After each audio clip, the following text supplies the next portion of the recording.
N'arrêtez pas de progresser. Shalom, bien-aimés dans le Seigneur, notre méditation du jour s'intitule « N'arrêtez pas de progresser ». Nous tirons notre texte dans Philippiens chapitre 3, le verset 13 qui nous dit ceci. « Frères, je ne pense pas l'avoir saisi, mais je fais une chose, oubliant ce qui est en arrière et me portant vers ce qui est en avant. » Alléluia. Chaque fois que quelque chose vous dit que vous êtes arrivé, regardez autour de vous et vous verrez que vous n'avez encore rien commencé. Je suis souvent sidéré et triste de voir des jeunes gens qui ne prient pas et ne cherchent pas Dieu, croyant qu'ils sont arrivés. La seule explication que je trouve à leur condition, ils sont des ignorants. S'ils savaient comment certaines choses se passent autour d'eux, ils allaient agir différemment. Parfois, les gens sont à l'aise dans leur vie parce qu'ils ignorent ce que Dieu attend d'eux et de leur vie.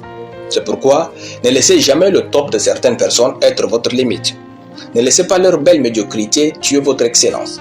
Ne cherchez pas à mettre les gens à l'aise dans leur ignorance. Ce n'est pas votre rôle. Poursuivez juste vos rêves et vos ambitions avec Dieu. Continuez d'apprendre, de grandir, de prier, de jeûner et de méditer, de travailler comme Dieu l'exige. Votre destinée n'est pas leur destinée.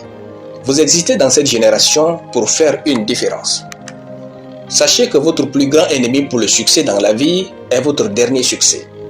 Oubliez donc ce que vous avez pu réaliser. Cela ne compte pas. Vous pouvez faire mieux. Cherchez à être meilleur qu'hier. Comme l'apôtre Paul, faites une chose. Oubliez ce qui est en arrière et portez-vous vers ce qui est en avant. Le signe que votre vie va bien se trouve dans votre capacité à oublier hier et à poursuivre votre meilleur aujourd'hui. Si vous voulez exceller dans votre développement personnel et dans vos affaires, soyez toujours en train de travailler sur quelque chose.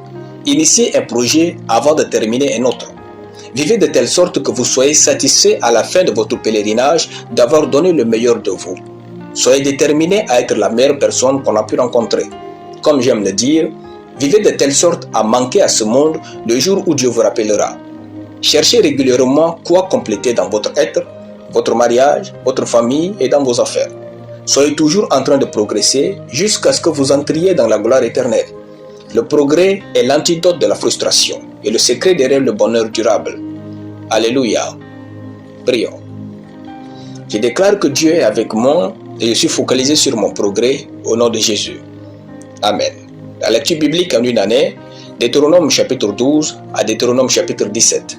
Soyez bénis, c'était le pain du ciel.